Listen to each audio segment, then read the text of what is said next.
Bonjour à tous. Avant d'attaquer la vidéo, je voulais préciser que la plupart de mes affirmations et la plupart des choses que j'ai dites ont été dites et sourcées dans ce livre, Tim Burton, l'itinéraire d'un enfant particulier, qui m'a énormément aidé pour mes recherches sur chacun des films. Bon, c'est pas parfait, hein, il met un peu trop en avant ce film qui n'est pas réalisé par Tim Burton, je le rappelle, mais en fait, c'est un film que je vous recommande si vous voulez en savoir plus sur la vie de Tim Burton. Moi, il m'a beaucoup aidé. Allez, bonne vidéo.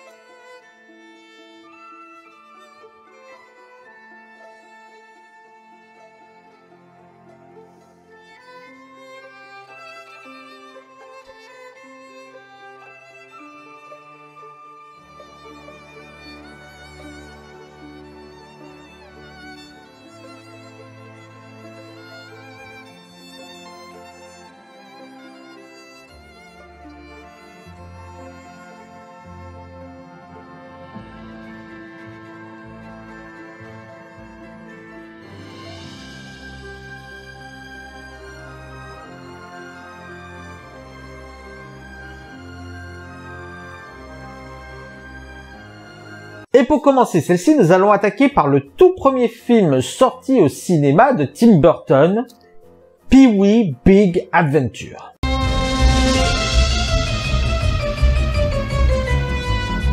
Alors, avant de commencer, parlons de Pee-wee, ou plutôt de l'acteur qui est le créateur du personnage, à savoir Paul Reubens. C'est en 1981 que le personnage de Pee-wee se fait connaître par HBO, qui diffusera son one-man show qui connaîtra un franc succès, mettant en scène principalement Paul Reubens et Phil Hartman. Cet succès fera qu'il joue à guichet fermé durant plusieurs mois. Le succès de Pee-wee est tel que plusieurs films ont été réalisés en l'honneur de Pee-wee, dont le film Pee-wee Big Adventure de Tim Burton en 1985. Alors, il y a trois versions qui diffèrent selon la présentation de Burton à Reubens. La plus vraisemblable est celle que Shelley Duvall, un ami de Paul Reubens, voulait faire connaître Tim Burton. Et il présenta donc Frankenweenie à son ami, qui accrocha très vite au style burtonien. Une autre version dit que c'est Mark Compton, directeur de la production chez Warner, qui repéra Burton grâce à Frankenweenie. La troisième version, c'est que c'est Stephen King qui recommanda Burton. À vous de choisir. Toujours est-il que lorsque Burton apprit qu'il était pressenti pour être réalisateur, il en fut ravi vu qu'il était lui-même fan de Pee-wee, mais il ne put apporter qu'une seule modification au script, déjà écrit par Paul Reubens, Phil Hartman et Michael Varrol. De plus, il ne disposa que d'un budget rikiki de 7 millions de dollars pour réaliser ce film. En clair, c'était le moment pour Burton de faire ses preuves, et il les fera haut la main, car en plus d'avoir réalisé le film en moins d'un mois, sans dépasser le budget, le film sera un joli petit succès de 40 millions de dollars. Et par ailleurs, le tournage s'est plutôt très bien passé puisque Paul Reubens apparaîtra dans d'autres films de Burton avec qui il s'est lié d'amitié. Mais en plus, c'est sur ce tournage que Burton rencontrera son compositeur fétiche, Danny Elfman, qui avait déjà bossé auparavant sur Forbidden Zone et Beverly Hills Cop. Quant à la distribution, en plus de Paul Reubens, nous retrouvons Mark Colton, Elizabeth Daily et Diane Salinger. Mais nous retrouvons également des caméos de célébrités de l'époque tels que James Brolin ou Morgan Fairchild. Laisse-nous souffler, Dottie. La X1 a besoin de se refroidir.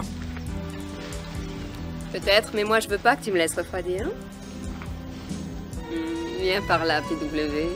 Et le métalleux que je suis ne peut pas passer à côté de l'apparition du fameux groupe Twisted Sisters.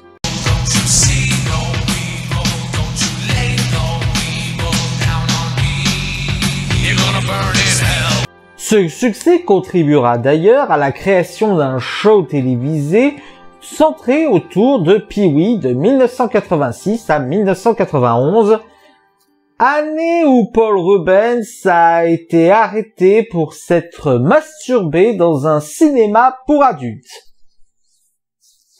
Et en 2002, sa carrière se fera définitivement enterrer après qu'il soit accusé de détention de pédopornographie. Ouais. Et entre nous soit dit, ça n'est pas vraiment étonnant. Paul Rubens, lors de la création de son personnage, avait mis beaucoup d'allusions sexuelles, même quand le show était tourné pour les enfants. Enfin bon, il n'empêche que ce film a eu un énorme succès. Mérité ou non, c'est ce que nous allons voir. De quoi parle ce film? Pee-wee Herman, un personnage... comment dire?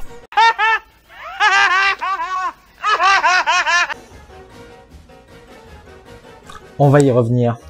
Se fait voler sa bicyclette et se met en quête de la retrouver. Voilà. Ouais, je sais, c'est complètement con. Et c'est ce qu'est ce film, hélas. Je vous avoue que le visionnage de Pee-wee Big Adventure a été très compliqué. Mais pas pour des raisons de réalisation. Car oui, en sachant le peu de budget dont Tim Burton disposait, on peut dire qu'il a effectué une sacrée prouesse afin de ne pas rendre le tout avec un aspect fauché. Même si on ne va pas se mentir, pas mal de scènes le sont.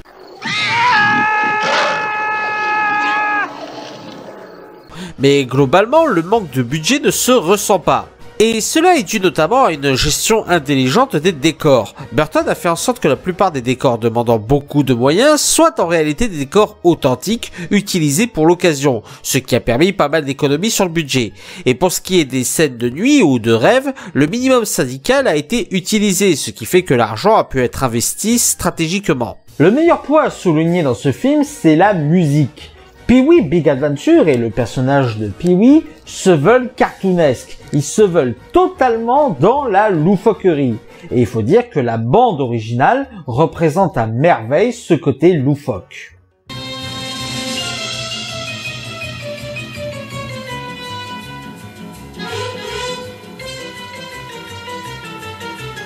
Après, niveau réalisation, Tim Burton a fait quelques erreurs de débutant, notamment en ce qui concerne le montage.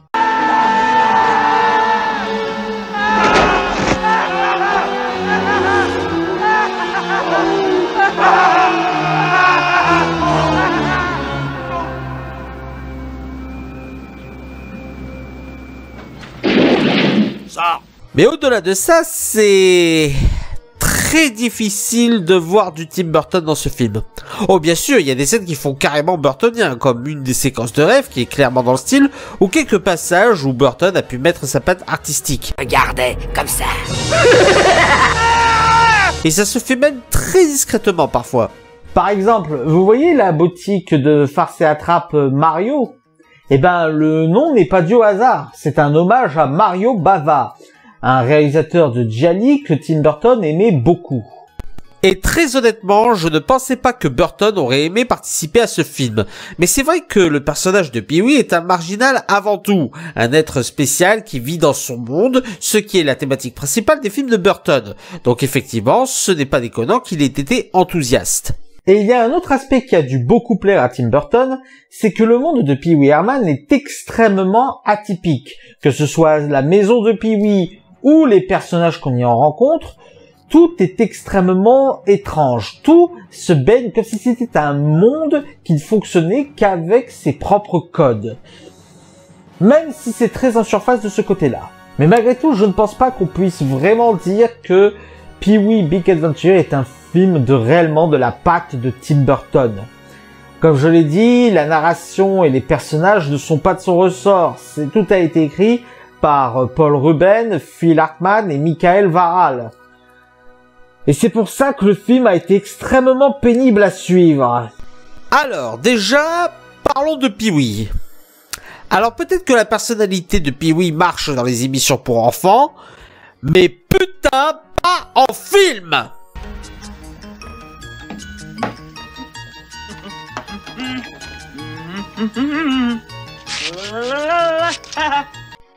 Il est juste insupportable. Bon sang, les rires au hasard, l'acteur qui surjoue à mort. Je veux dire, qui surjoue encore plus que les autres acteurs qui surjouent déjà à mort. Celui qui le dit, il est bien plus que moi. Celui qui le dit, il est bien plus que moi. Celui qui le dit, il est bien plus que moi. Celui qui le dit, il est bien plus que moi. Celui qui le dit, il est bien plus que moi. Celui qui le dit, il est bien plus que moi. et toutes les blagues extrêmement bas du front, je vous jure que c'est un personnage qu'on a très vite envie de fracasser à coups de poing.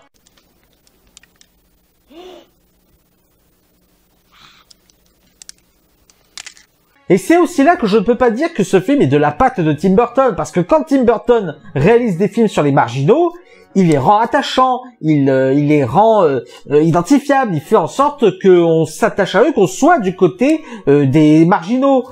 Mais dans Pee-wee Big Adventure, ça ne marche juste pas. D'abord parce qu'il n'est pas le seul marginal, la quasi-totalité des personnages le sont, si bien que les personnages normaux ont l'air, eux, marginaux. Mais aussi parce que ce personnage est détestable. Bon sang, tous les dialogues, il se montre comme un petit con égoïste, insupportable, qui devrait apprendre à la fermer. Tu sais, si Mais je je peux veux t'aider- pas que tu m'aides. Je n'ai aucun besoin de la police et aucun besoin de toi. Sache que je n'ai besoin de personne. Et si encore il évoluait durant le film, s'il passait d'un stade de petit con à une personne un peu plus mature, ça m'aurait pas gêné. Mais ça n'est pas le cas. Le voici au début du film. Oui, il est prêt. Il fera assez de bruit, je crois. Eh ben alors vas-y, montre-le.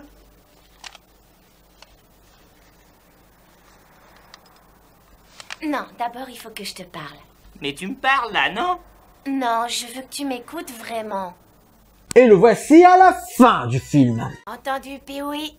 Mais quand tu réapparaîtras, on réglera cette affaire au drive-in. Quoi? Quoi? J'ai rien entendu de la dernière partie. Oh, c'est dégoûtant, le téléphone marche si mal. Merci beaucoup en tout cas. D'accord. Au revoir, Dottie. Et en fait, là aussi, ça vient d'un problème de scénario. Rubens, Varol et Hartman ont avoué eux-mêmes qu'avant Pee-wee Big Adventure, ils n'avaient jamais écrit de scénario de film. Eh ben, putain, les mecs, ça se voit! Parce que l'histoire n'est absolument pas structurée, on assiste juste à un enchaînement de péripéties sans grand lien entre les deux, avec juste cette histoire de vélo pour cimenter un minimum l'aventure de Pee-wee. Mais il n'y a pas d'évolution, pas de travail sur les personnages, pas de dilemme vraiment prenant, ou même pas d'histoire se tenant un tant soit peu. Alors oui, il y a la base, mais cette base est extrêmement insuffisante pour nous donner de l'intérêt au film. Du coup, on doit se contenter de ça.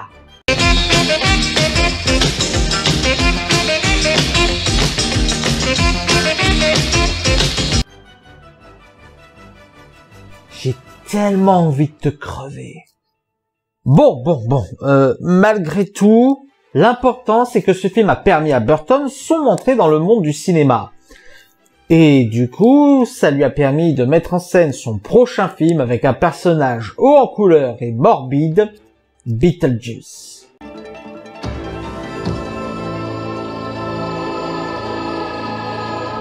Beetlejuice, au départ Betelgeuse, en hommage à la 9e étoile d'Orion, mais également un sympathique clin d'œil à Lovecraft, est à la base un script écrit par Michael McDowell, scénariste qui avait jusqu'à présent travaillé à la télévision et qui scénarisera plus tard, entre autres, L'étrange Noël de Monsieur Jack. Michael McDowell proposa son scénario à la Warner. À la base, c'était un scénario de film d'horreur. Beaucoup de choses qui se passaient dans le script étaient beaucoup plus gore, beaucoup plus violentes et beaucoup plus glauques que ce que le script final a rendu. Du coup, la Warner a cherché un réalisateur qui aurait pu être intéressé par le film. À la base, ça devait être un maître de l'horreur qui devait s'atteler à la tâche, à savoir Wes Craven. Mais pour lui, le scénario ne l'intéresse pas. Pas assez horrifique pour lui. En même temps, on parle du gars qui, à cette époque, a fait La dernière maison sur la gauche, La colline à des yeux et Les griffes de la nuit. Vous n'aviez pas le niveau, les gars. Mais c'est alors que David Geffen a la bonne idée de proposer le scénario à Tim Burton. Tim Burton qui commençait à péter les plombs parce que aucun des scénarios qu'on lui proposait était à son goût. Mais pour Beetlejuice, c'est autre chose. Là, Burton est conquis et la Warner lui laisse carte blanche pour qu'il fasse son film. Et du coup, c'est comme ça que le script se fera renommer de Beetlejuice à Beetlejuice. D'ailleurs, ça a failli être Fantôme de maison. Ouais, heureusement qu'ils ont gardé Beetlejuice. Hein. Tim Burton a donc pour la première fois une liberté artistique quasi totale sur son projet, et autant dire qu'il va se donner à cœur joie. Déjà, il va faire retravailler le script par Warren Scarren pour en faire quelque chose de beaucoup plus comique. Le but de Tim Burton à ce moment-là, c'est de faire en sorte une parodie de L'Exorciste. Il va également pouvoir exprimer son art sur les effets spéciaux et trucages. Pas moins de 300 trucages, le tout limité par un budget de 1 million là-dessus. Ceci dit, c'est peut-être peu mais pas étonnant compte tenu de la volonté de Burton de vouloir faire des trucages vieillots pour l'époque. En ce qui concerne la distribution, à la base, Tim Burton voulait Sammy Davis Jr., qui avait joué dans une adaptation de Alice au Pays des Merveilles en 1985. Sauf que la Warner le lui refusa. Ce fut finalement David Geffen qui lui proposera Michael Keaton dans le rôle titre. Au départ, Keaton ne voulait pas, le personnage ne lui plaisait pas. Mais Burton, vraiment convaincu par les performances de l'acteur qui avait joué dans Les Croque-Morts en folie, Johnny le Dangereux ou The Squeeze, lui donna l'autorisation de retravailler son personnage. Ce sera donc la collaboration entre Keaton et Burton qui donnera le résultat final que nous voyons. À la base, Alyssa Milano et Drew Barrymore avaient été présentés à Tim Burton, mais ce dernier avait jeté son dévolu sur une jeune actrice qui débutait à peine, à savoir Winona Ryder, pour incarner le rôle de Lydia Dietz. Nous y retrouvons également Alex Baldwin, Jeffrey Jones, Catherine O'Hara et Gina Davis, ainsi que Danny Elfman à la musique. Et c'est ainsi que Beetlejuice, sorti en 1988, a eu l'énorme succès qu'on lui connaît, raflant l'Oscar du meilleur maquillage et coiffure, et ayant gagné 3 Saturn Awards. Était-ce mérité ? Voyons cela. De quoi parle ce film ? Suite à un accident de voiture, Adam et Barbara Maitland meurent et hantent leur maison qui se fait rapidement envahir par la famille Dietz. Pour les chasser, ils vont devoir faire appel à un fantôme bioexorciste dangereux, Beetlejuice. Que dire de ce film ? Eh ben, il est excellent et c'est sans doute l'un des plus burtoniens. C'est l'un des films dans lequel on ressent le plus la patte de sa réalisateur, ne serait-ce qu'au niveau visuel. On peut déjà noter la mise en place de décors tordus et d'aspects très anguleux et irréguliers, la marque de fabrique d'un décor burtonien, souvent parcouru de noir et blanc, que ce soit en dalles ou en rayures. Visuellement, le film est très intéressant parce que même si la plupart des effets peuvent paraître datés, ce qui était déjà le cas dans les années 80, mais qui résulte de cette volonté de vieillissement, il y a quand même une certaine beauté qui s'en dégage, et ce renforcé justement par cet aspect daté. En termes de maquillage et d'effets spéciaux, on peut dire que le film n'a pas démérité ses Oscars. Tout est excellent au niveau de l'aspect des morts, qui renforce le côté carnaval cadavérique.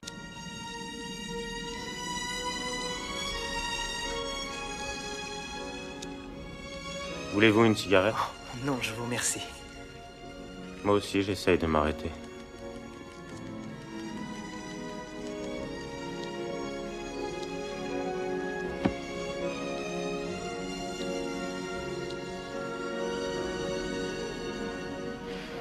Nous retrouvons également beaucoup d'animations en stop motion, style d'animation que Burton a toujours adoré. C'est comme ça par exemple qu'il a animé Vincent, son court-métrage. Et là, comme il peut se faire plaisir, énormément de ses trucages sont en animation stop motion.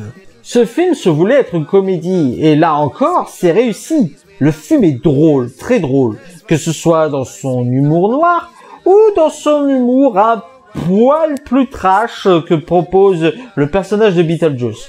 On reviendra sur lui plus tard. Quelles sont vos qualifications?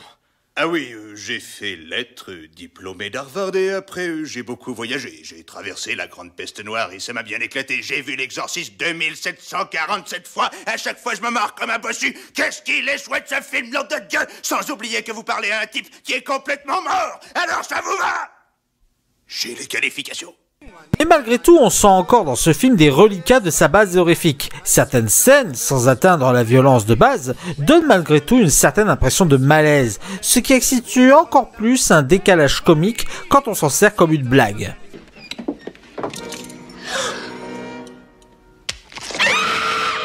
C'est minuscule. Il faut espérer que les autres armoires seront plus grandes que celle-ci. Oh, regarde. Roméo, Juliette. D'ailleurs, quand je vous disais que Tim Burton a pensé ce film comme étant une parodie de l'Exorciste,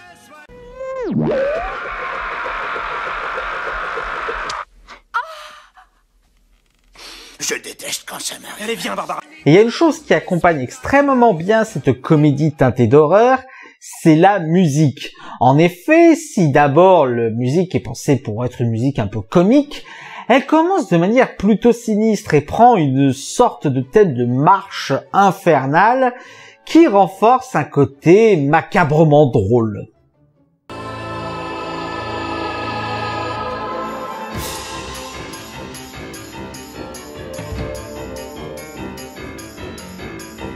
Mais le film est avant tout une comédie, et ça reste une très bonne comédie, pas comme... La sensation de défaire un pull interminable que quelqu'un pourtant s'obstine à tricoter, et à tricoter, et à tricoter, et à tricoter, et à tricoter, et à tricoter, et à tricoter.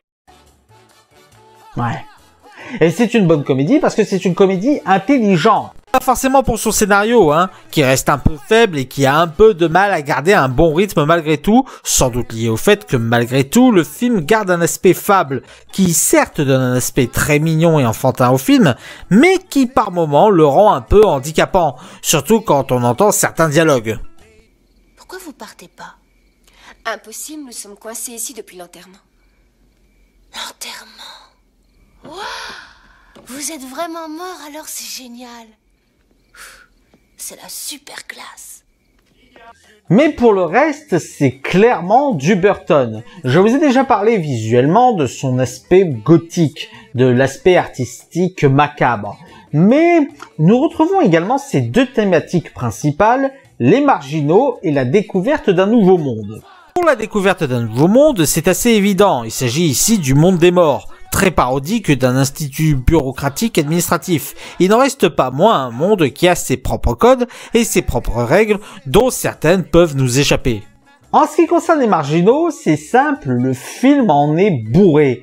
C'est d'ailleurs très intéressant de voir à quel point les marginaux peuvent être traités dans différentes façons dans ce film.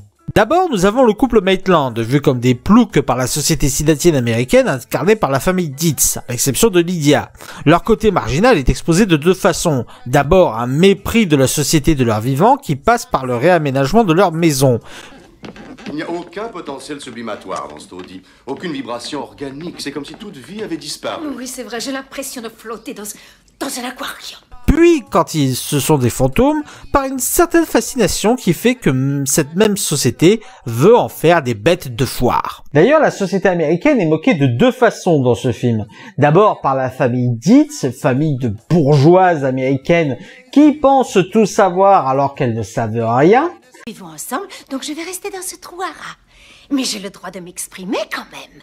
Si tu ne me laisses pas transformer cet endroit comme j'en ai envie, je sens que je vais devenir dingue et je vais te rendre la vie infernale.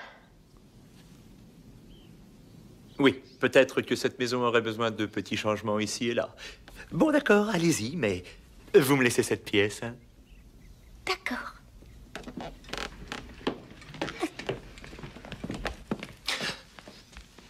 Je vais la trucider. Et de l'autre côté, il y a une moquerie sur l'administration américaine avec l'administration des morts. Une administration extrêmement compliquée et méprisante, dont le seul conseil concret qu'ils vous donneront, c'est démerdez-vous, jusqu'à ce que les gens soient poussés à faire une bêtise. Vous n'avez pas pris rendez-vous tous les deux? On ne sait pas comment prendre rendez-vous. Et rendez-vous avec qui? Vous cherchez quoi, au juste? Nous avons besoin d'aide. Déjà, vous avez cassé votre pipe il y a 2 mois et vous avez déjà besoin d'aide. 2 mois? Et alors, qu'est-ce que ça peut faire? Vous gâchez trop rapidement vos bulletins de sauvetage. Voilà les formulaires. Vous allez passer 125 années sur la Terre et dans votre propre maison. Normalement, durant une période comme celle-là, vous n'avez droit qu'à 3 interventions de Junon. Ce serait bien de lire le manuel un peu plus attentivement. On y reviendra plus tard. Le traitement des marginaux se fait également par Lydia, petite fille gothique clairement ignorée par ses parents et qui ne trouve du réconfort qu'auprès du couple Maitland. Ici, l'aspect marginal et la comparaison avec Burton est toute faite. Pas besoin de se pencher plus que ça. Mais l'aspect marginal qui crève l'écran, vous l'aurez deviné, c'est Beetlejuice. sans conteste le meilleur personnage du film. À lui tout seul, il représente la totalité du film, que ce soit dans la forme ou dans le fond. Il est drôle, a un côté dérangeant et malsain, arbore les couleurs burtoniennes. Il est également dans son monde à lui, ici la maquette, et est un marginal ultime, rejeté par les siens et par les vivants. À la différence que lui, sa situation l'éclate et il l'assume totalement. Vous êtes que des ringards! Vous parlez à un professionnel quand même!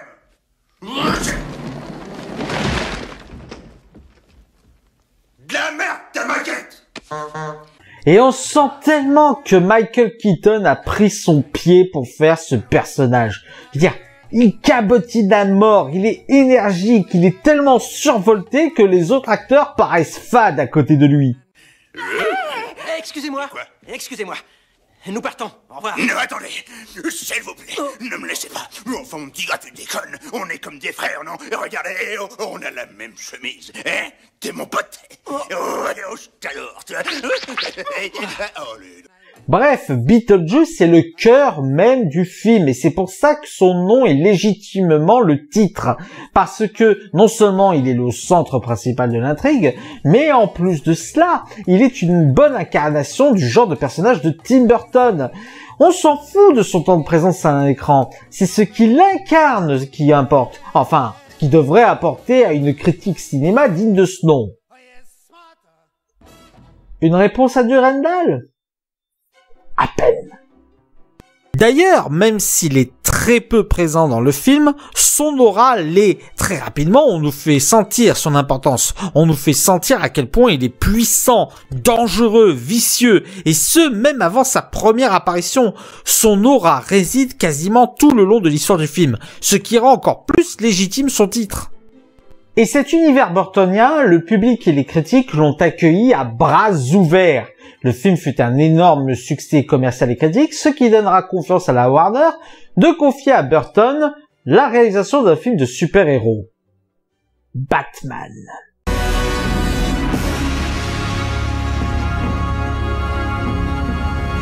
Bon, normalement, je n'ai pas besoin de vous présenter Batman. Je veux dire, c'est l'un des super-héros, si ce n'est le super-héros le plus culte parmi tous ceux qui ont été créés. Je veux dire, c'est un personnage créé par Bob Kane et Bill Finger qui connaîtra moultes apparitions dans les comics et moultes adaptations au cinéma, en série ou en jeux vidéo. Par ailleurs, le ton qu'aborde Batman dans ses apparitions est extrêmement changeant également. Les premières apparitions sont plutôt très enfantines, mais à plusieurs reprises, Batman a le droit à quelques histoires très sombres, dont 2 qui sont liées au film de Burton. On va y revenir. Au cinéma, Batman, à l'époque, n'avait connu qu'une seule adaptation, en 1966, réalisée par Leslie Mattinson, avec Adam West dans le rôle de Batman. Et autant vous dire qu'au niveau du ton du film, on était loin de celui qu'on connaît aujourd'hui.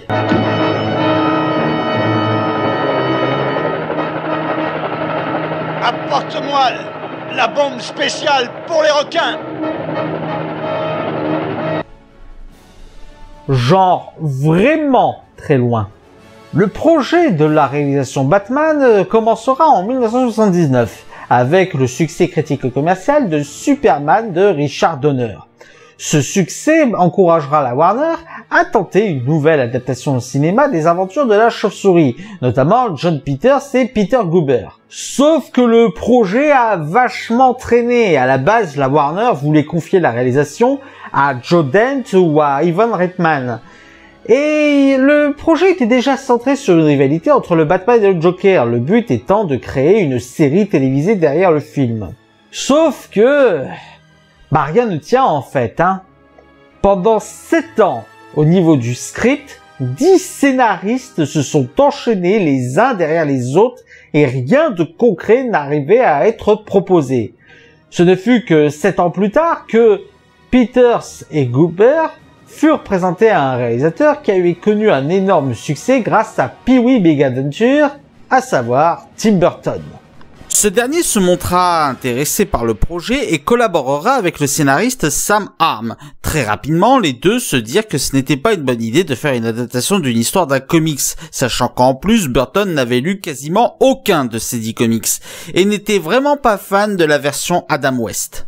Ceci dit, 2 comics l'inspireront pour écrire l'histoire originale de sa réalisation, à savoir The Killing Joke de Alan Moore Et très rapidement, le projet s'emballa et prit forme, et il y aura un énorme gain d'énergie lorsque Bob Kane, l'un des papas de Batman, déclarera publiquement son approbation du traitement de Burton de ce personnage.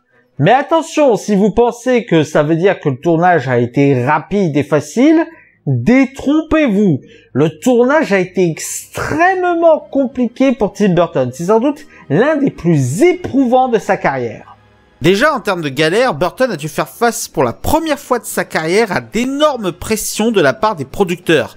Parce que bon, les 2 précédents films, c'était des petites productions auxquelles les producteurs ne croyaient pas trop. Et donc, ils ont laissé Burton faire ce qu'il voulait. Mais Batman, c'était un blockbuster dans lequel beaucoup d'argent ont été investis. Et qui dit beaucoup d'argent investi, dit forcément grosse pression de la part des producteurs. De plus, certaines scènes, quand le tournage a débuté, n'étaient pas finalisées, et il est très souvent arrivé que Burton ou les acteurs réécrivent complètement les scènes dans un bordel total. Beaucoup de personnages ont été modifiés, renommés, voire même supprimés du script à la base. Par exemple, il devait y avoir une apparition de Robin dans le film, mais qui n'a pas eu lieu parce que Kiefer Sutherland, l'acteur qui devait l'incarner, n'aimait pas le script.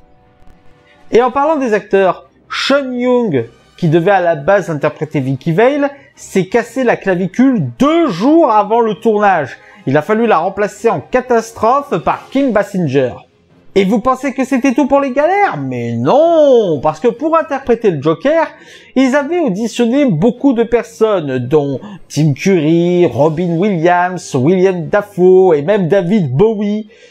Mais ce fut finalement Jack Nicholson qui fut retenu car il avait été très impressionnant dans Vol au-dessus d'un coucou et Shining. Mais l'acteur accepta le rôle en échange d'un énorme cachet et d'un pourcentage sur les recettes du film et du merchandising. Ouais.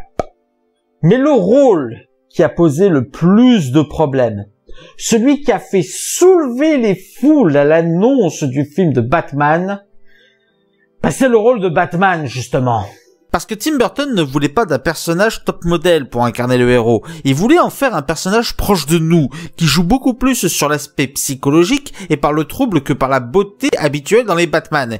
Et ayant été enjoué par sa performance, il se tourna vers Michael Keaton pour jouer le rôle. Les premiers qui ont gueulé?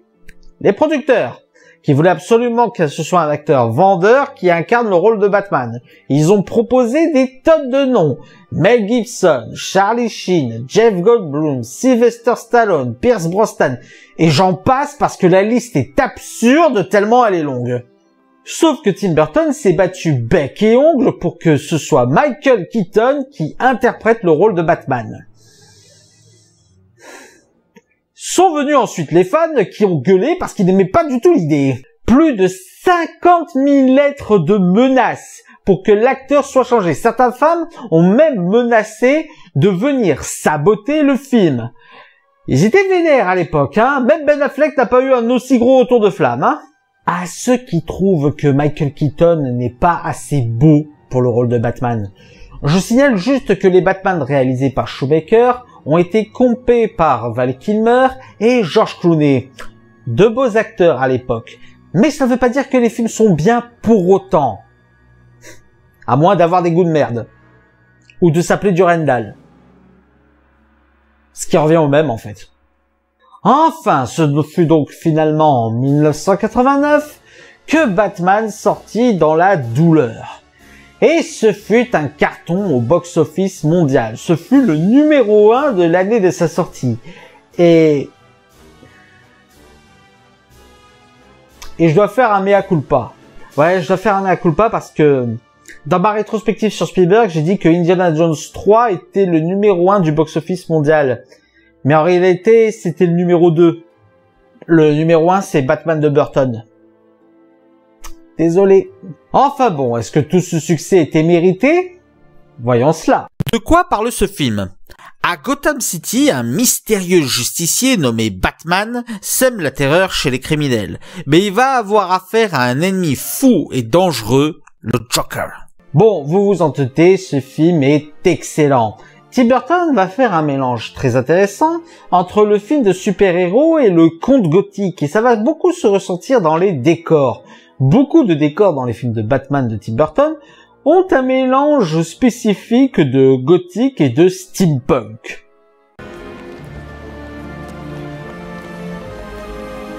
Ce qui nous donne totalement un monde avec ses propres codes, ce qui fait totalement partie des thématiques de Burton. Le côté conte va s'accentuer d'autant plus par l'introduction de Batman. Burton ne traite pas ce super-héros comme un personnage iconique, mais comme un monstre, le déshumanisant au possible par le regard froid qu'il porte sous son masque. Cela est renforcé par tout ce qui tourne autour de lui, comme la Batmobile qui prend un aspect presque grotesque car fortement exagéré. Cela se ressent également par le personnage du Joker, mais je préfère garder le meilleur pour la fin. Patientez un peu. D'ailleurs, le design proposé par les deux films Batman de Burton ont largement inspiré la série animée des années 90, si bien qu'on peut qualifier Alicia de proto-Harley Quinn. La série s'est tellement inspirée des films qu'elle en a repris quasiment le thème principal, un thème magnifique par ailleurs qui associe à la fois la grandeur super-héroïque de Batman mais également son côté inquiétant.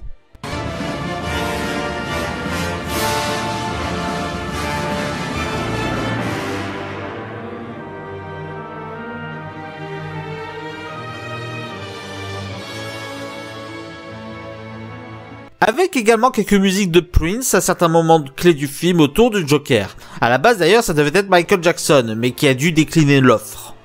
En réalité, la seule chose qui fait tâche dans l'aspect conte du film, c'est la romance avec Vicky Vale en fait. Ouais, c'est difficile de l'admettre, mais en me revoyant le film, je me suis rendu compte à quel point la romance était très mal faite. Les deux personnages n'ont quasiment pas d'alchimie et franchement, ça casse un peu le côté asocial que Burton voulait donner à Bruce Wayne. Et il n'y a absolument aucune subtilité avec en plus Alfred qui en rajoute des caisses sur le fait que « Hé, celle-là, c'est la bonne !» Mademoiselle Vale a téléphoné, elle était inquiète à votre sujet. Je trouve que lorsqu'elle est parmi nous, l'ambiance est plus légère. Alfred, pourquoi ne pas l'épouser? Ce n'est pas exactement ce à quoi je pensais, monsieur. Qu'on se le comprenne, oui, je vois à quel point ça apporte dans le côté conte. Mais le problème, c'est que le film est déjà tellement riche et tellement dense que la romance souffre dans cette histoire. Et encore, heureusement qu'ils ont taillé dans le gras. Et pas assez, selon moi. Je veux dire, le personnage de Knox, on en parle? Il sert à rien ce personnage. Vicky Vale aurait pu être le seul personnage journaliste à enquêter sur Batman. Ça n'aurait pas changé grand chose. Et je dirais même que ça aurait permis à un personnage de Vale de gagner en développement et en introduction de personnage. Vu comment son introduction à elle est catastrophique. Salut, belle jambe. Bon. Fort heureusement, c'est le seul point noir du film. Pour le reste, eh bien, le personnage de Batman, par exemple, s'accorde très bien avec les thématiques de Tim Burton. Car dans ce film, Bruce Wayne est ce qu'on pourrait appeler un excentrique, un inadapté social qui cache en lui une part de folie qu'il ne montre que lorsqu'il revêt son costume de Batman. Mais on sent que cet aspect de lui déborde sur sa vie en tant que Bruce Wayne. Savez-vous ce qui lui est arrivé, Jack ? Eh bien, il a fait une fausse manœuvre. Et là, il a disjoncté. Tu veux jouer les dingues? Amène-toi, on va jouer les dingues. Et en cela, le choix de l'acteur est d'autant plus pertinent, parce que je ne pense pas qu'un acteur beau gosse aurait pu porter aussi subtilement les problèmes d'inadaptation sociale et de problèmes mentaux, comme le fait Michael Keaton, qui nous sort un excellent jeu d'acteur pour le coup. Très souvent, j'ai entendu dire que le traitement du personnage de Batman était secondaire par rapport à celui du Joker. Mais je ne suis pas d'accord avec ça. Je dirais juste que le traitement de la folie de Batman est plus subtil, plus insidieuse, moins extravagante, ce qui renforce la rivalité avec le Joker. Et d'ailleurs, en parlant de ça, Jack.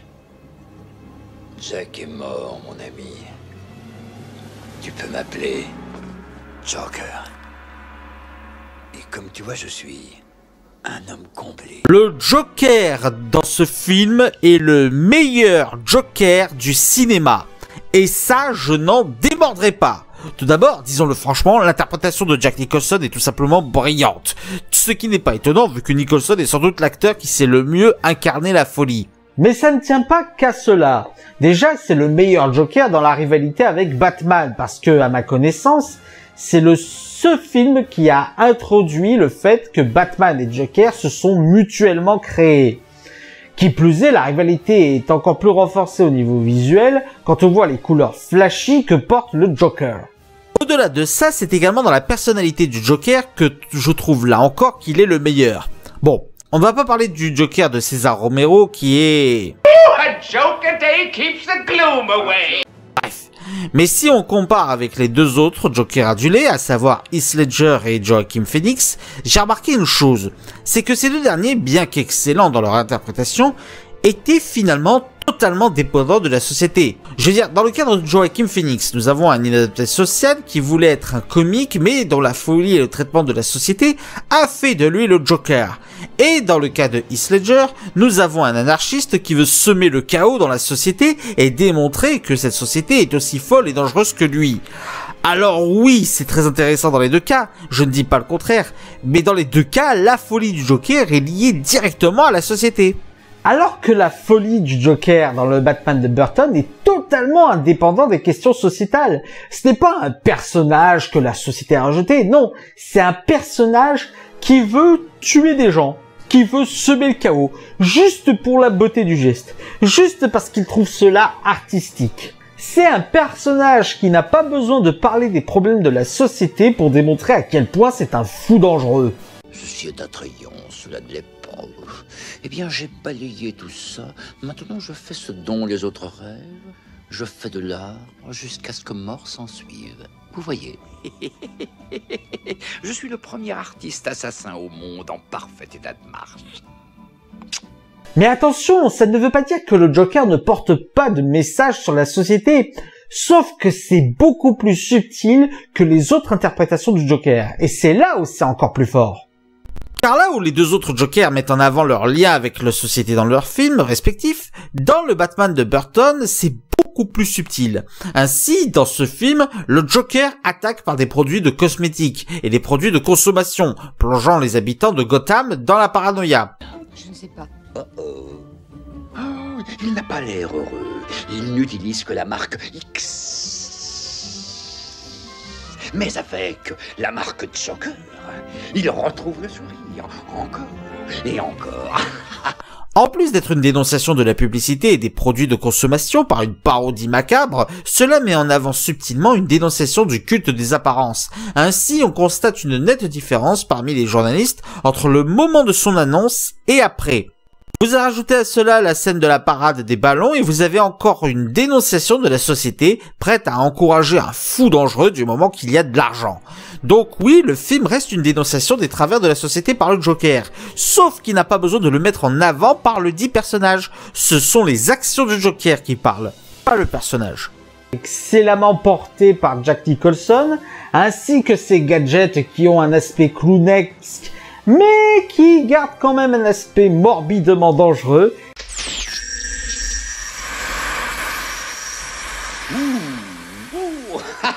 Oh, mais c'est la fée électricité.